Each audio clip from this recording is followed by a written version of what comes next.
सुर में गाना सीखिए पाधानीसा ऐप के साथ AI powered personal music teacher from Saregama. Gandhi ji का क्या संदेशा था।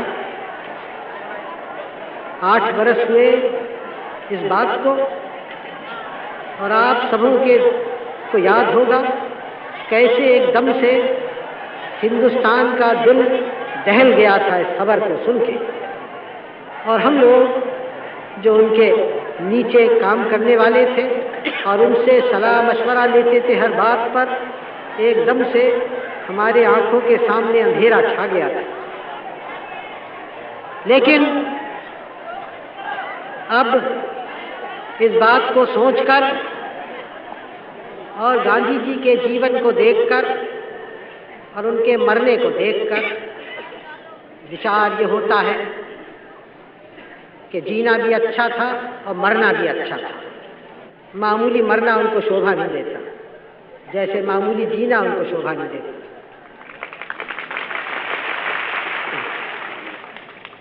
और एक उनकी जिंदगी और उनका मरना एक हिंदुस्तान के अमर कहानियों में हो गया। लेकिन कहानियाँ तो हमारी बहुत सारी हैं। सवाल ये उठता है कि जो रोशनी उन्होंने डाली कहाँ तक हमारी आंखों के सामने है, जो रास्ता उन्होंने दिखाया कहाँ तक उस पर हम चलने की कोशिश करते हैं।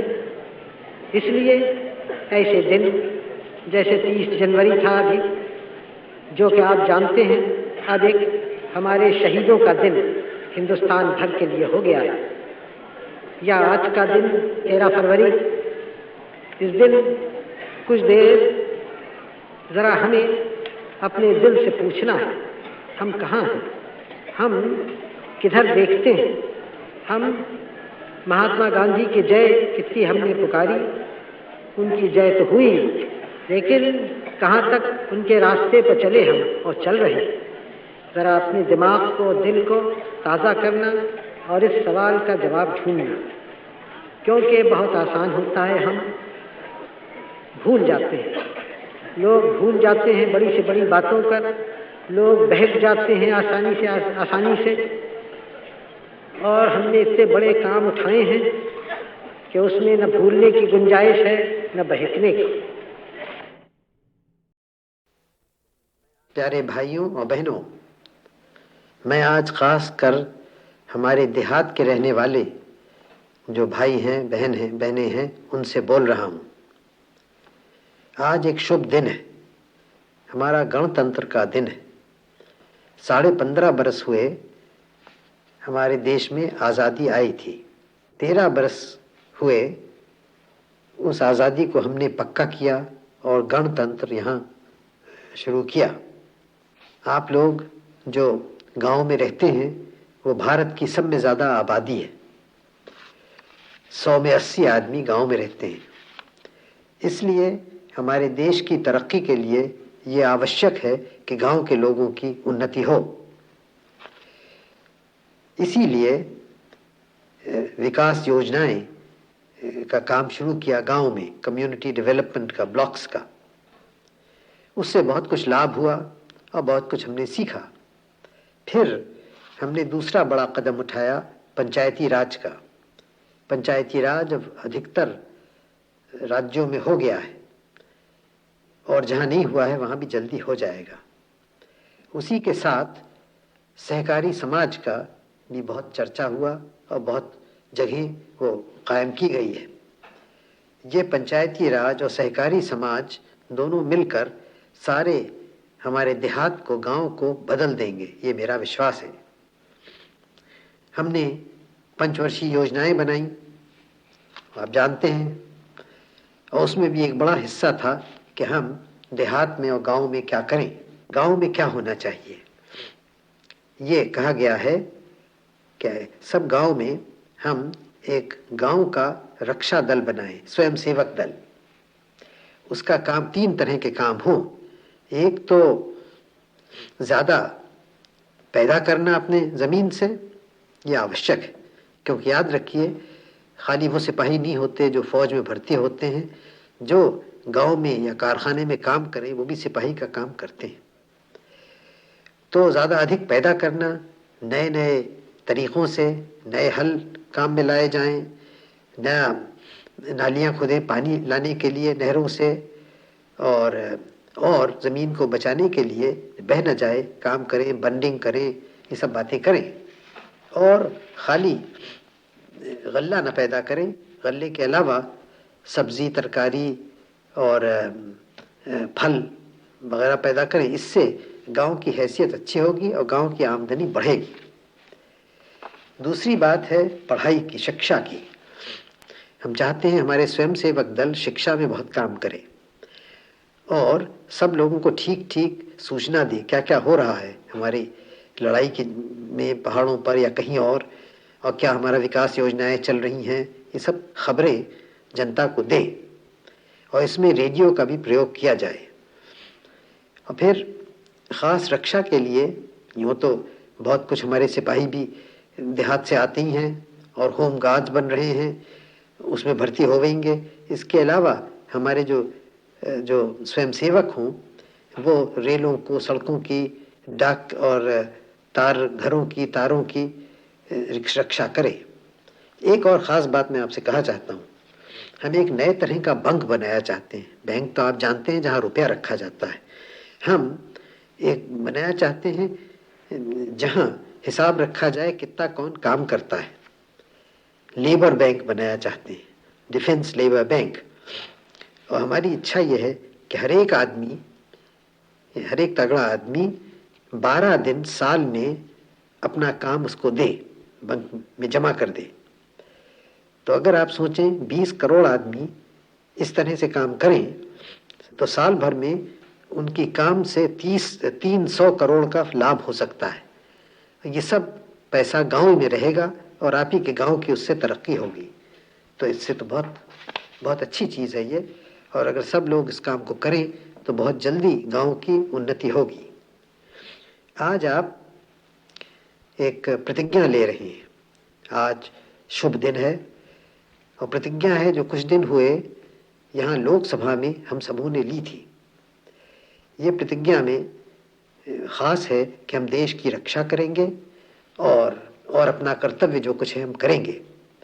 ये बहुत ज़रूरी है और इसको आप सोच समझ के अच्छी तरह से लीजिए और फिर इस पे अमल कीजिए, इस कर्तव्य को पूरा कीजिए। इसके करने से हम देश की रक्षा भी होगी हमारी और सारे गांव की उन्नति होगी। तो ये ख़ास काम आज आप कीजिए, प्रतिज्ञा लेके उसको पूरा कीजिए। और मुझे पूरा विश्वास है मुझे कि हमारी विजय होगी इन सब बातों में, देश की रक्षा में भी और दूसरा विकास का जो काम हमें देश भर में करना है उसमें भी। इसके माने ये है गांव की उन्नति होगी और गांव में जो सब करोड़ों आदमी रहते हैं उनकी होगी।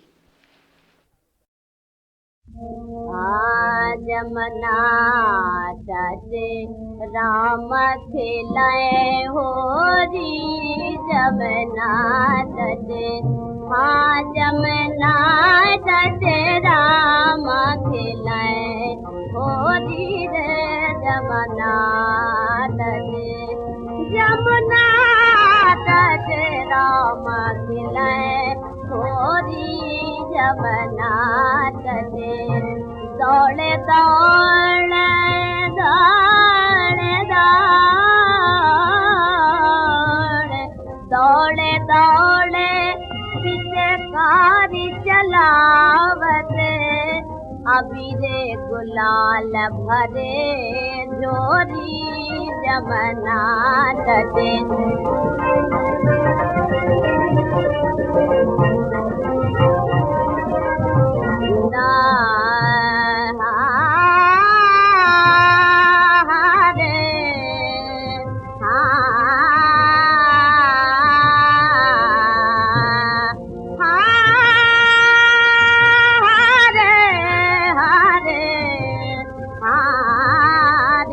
जमना तटे राम खिलाए नादते रे जमना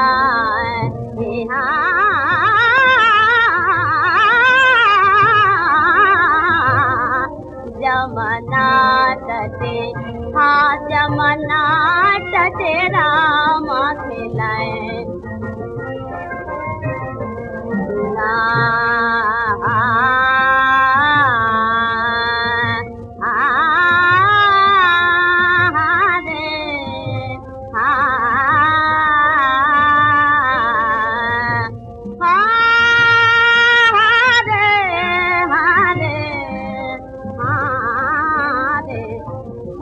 जमुना तटे राम खिलाए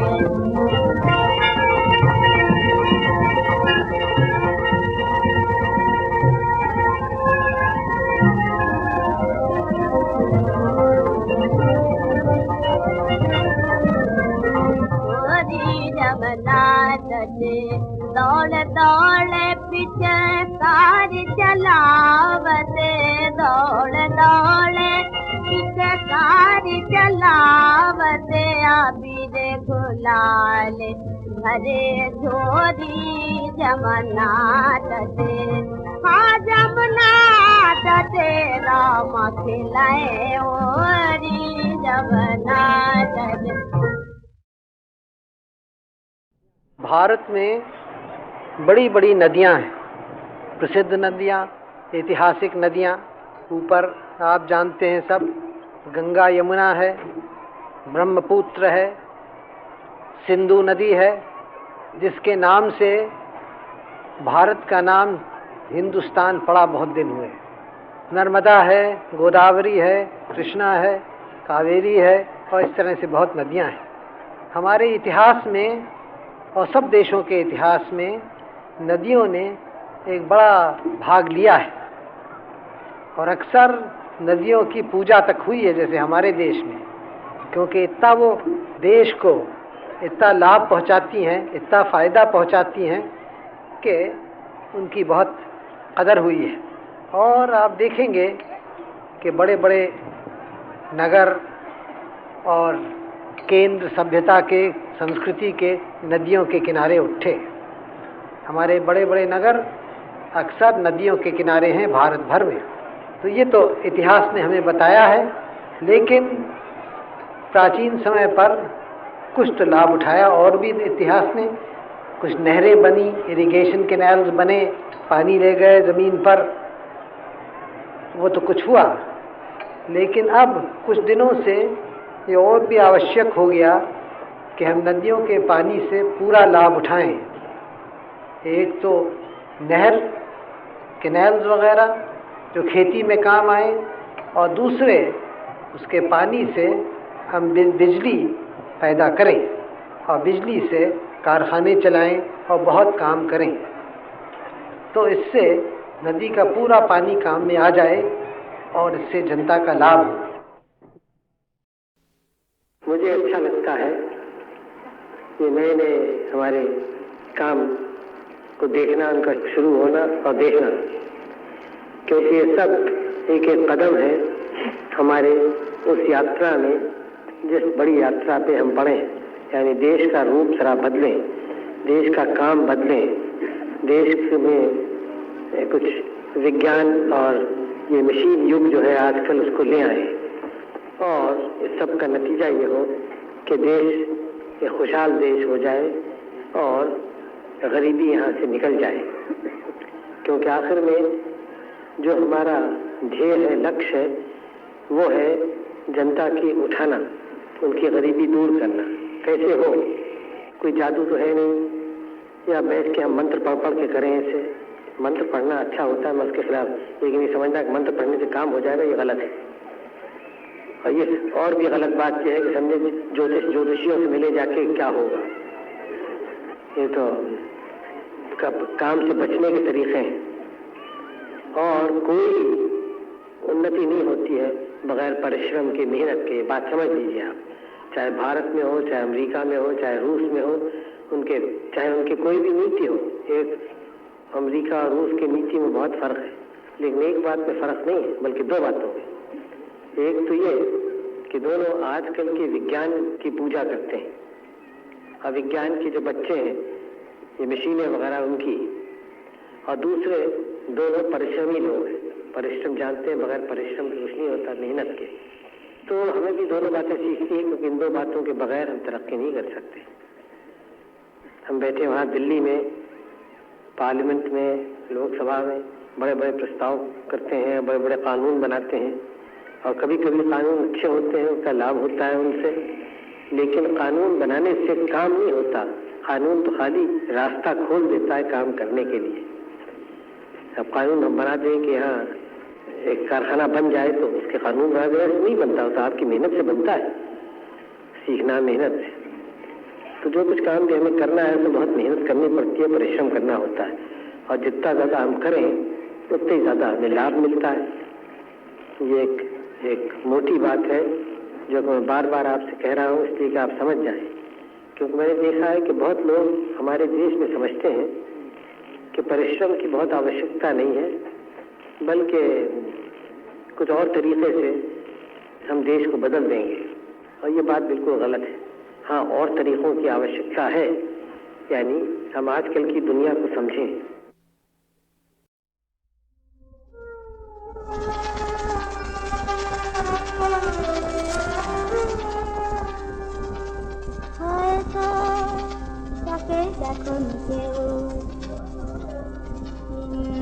দেখেছিলে ভিন্ন শত আচল ঢেকে শীর্ণ দেহখানে ক্লান্ত পায়ে পায়ে যেতে পথে কি জানি কি ঝড়ে গেছে বুঝি ঝরে জীবনের তরু থেকে। তখন গগন ছড়ায় আগুন দারুণ তেজে,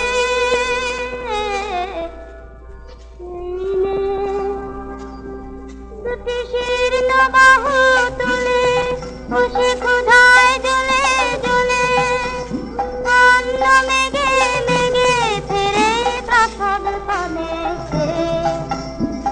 জানে হয় কোথায় বাঘর কি নাম কালো মেঘ, জানে হয় কোথায় বাঘর কি নাম কালো মেঘ। হয়তো বা সেই ময়না পাড়ার মাঠের কালো মেঘ, হয়তো বা মেঘলা দিনে কবির স্বপ্নে ছবি সেই মেঘ, হয়তো বা সেই ময়না পাড়ার মাঠের কালো মেঘ, হয়তো বা জীবন নদীর খরস্রোতে ভাষা মহাকালের জ্বলন্ত জিজ্ঞাসা।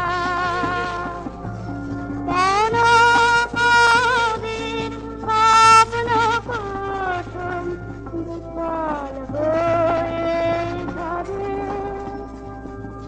হয়তো তাকেই কৃষ্ণকলি বলে কবি গুরু তুমি কিনেছিলে, হয়তো তাকেই কৃষ্ণকলি বলে কবি গুরু তুমি কিনেছিলে।